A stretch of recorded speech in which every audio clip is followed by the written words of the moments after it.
Hi, Sam Hayes here, One Stop Transaction Services. I just watched the first town hall from CAR regarding the July release of the updated forms that have all been reviewed and looked over by the DOJ. Biggest thing is cooperating compensation is gone. Broker compensation is gone. Sellers still have the right, as they always will, to offer that. Some MLSs may participate, some may not. I know CR MLS has already started making their changes. SDMLS had not. Last time I checked, things could be changing very quickly this week with this new information.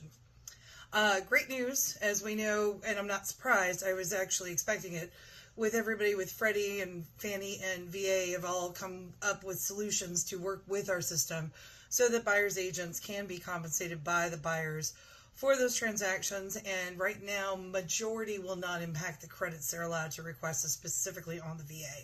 That one you're going to need to check with your lender. You're going to want to be working hand in hand with the lender on that transaction to make sure you know what is allowed, what's not allowed, and how you need to have your buyer broker set up so that you are getting fully compensated.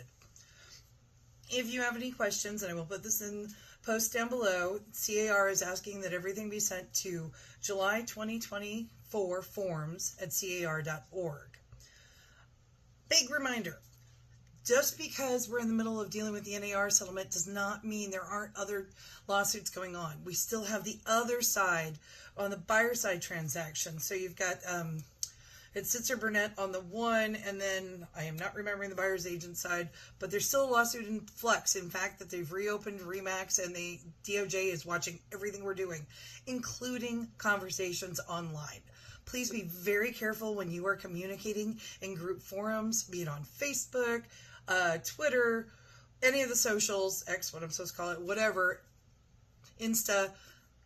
Do not discuss compensation numbers. Be very, very careful. That is part of the steering and antitrust that they are trying to go after everybody about. And yes, they are monitoring those. You'd be surprised how many different things are out there. So if you are in any type of public forum outside of your own brokerage, be very conscious of when you are discussing numbers and when you are talking about compensation moving forward.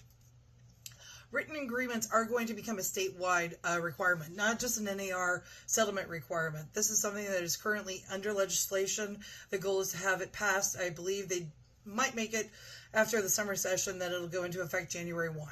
So be ready. This is going to be the way we're doing business moving forward no matter what. You're going to have to submit that agreement when you submit the offer. So you're going to have to show that you already have this written agreement for compensation before you move forward with the transaction if you are requesting that the seller offers some compensation as well. So if you are trying to have the buyer, what you've agreed with the buyer, compensation, credited by the seller, then you are going to have to provide the documentation that it was signed prior to writing the offer. Also remember, whatever amount you have on that buyer representation agreement, that is the max. So if seller is offering compensation by their choice, say a number, and it's bigger than the number that you have on your agreement, you get the number on your agreement. Be open to this. Talk to your clients, talk to your broker about how you want to proceed. A lot of times, I know it's hard out there, especially when we're asking for something, it's a big ask. But when you have a number that you can be flexible with instead of just your bare minimum, that gives you the ability to reduce or offer a credit or work with your clients. Everything is adjustable. We do have modifications of terms for the buyer representation along with the listing agreements. Things can change, as we know. Every individual transaction has its own life, and we flex and we go with it to try and get our deal done to take care of our clients. So be open to that, be transparent about that, and be real about that. But make sure you are not discounting at a time when you will then no longer be able to provide other opportunities or options for your clients. Verify everything with the broker of record of the file you're working on. If you already have a listing agreement in place, I highly suggest that you use the DMLA. That's basically to say, hey, as soon as this changes in the MLS, this listing agreement is going to go ahead and change. Same thing if you already are working with a buyer representation, there's the DMBR. Both those forms should be on top of everything you've got going right now. They are already available to be used. That lets everybody know as soon as we know when this final shift is, your clients have been educated. They're aware of how the compensation is going to be changing. Another big one is the open house non-agency sign-in. I know it's hard to get people to sign up when they are coming into your open houses. I know it's always a challenge. Reality is there are going to be ambulance chaser type individuals who are going to be looking for compliance. And if you are not doing this, you are not in compliance of the NAR settlement, which could open your brokerage to exposure. You're going to want to talk to your broker of record and legal to verify what applies to your specific transaction or listing. However, be ready. This is a reality. Documentation is from the get-go.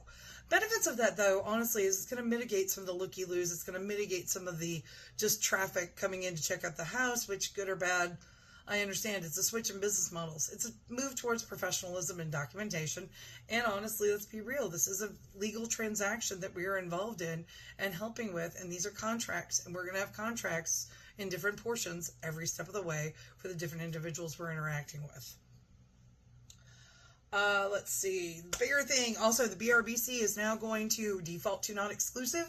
It is 3 months, unless it's an entity. So if you get an LLC or a trust doing a purchase, that's different. Otherwise, it is automatically, even if you misput in the dates, it's unenforceable if it's more than 3 months. With the non-exclusive, how you can cancel at any time. You're going to have to make sure you provide the list to get compensation. You have to actively be the one who showed them the property, be it virtually in person or also that you wrote an offer for them. And you've got to identify where the property is located. You can't say the whole state of California. This needs to be reasonable and understood. And then the other thing is know that there is also a form for those that are working with leases and tenants. The CAR understands that with the removal of the compensation in the MLS, that does impact also leasing and rental transactions. So that's called the TRBC. T for tenant. I'm going to keep nerding out on this like crazy. I take my car forms trainer documentation training next week on this, so I'll have another video for you. I greatly appreciate everyone who's been so flexible with understanding for the past 6 months. I'm never going to have to go through closing out my mom's estate and my best friend getting married and being the maid of honor ever again. So I get to be back focused on my favorite thing in the world, which are these nerdy forms that I love so much. Questions, 619-993-7264. As always, verify everything with the broker of record. I am here to help you. We are going to get you through this. It's just a bit of a pivot and a shift. You have value. You have worth. You are amazing at what you do. We believe in you. We got you. Call anytime. Thanks.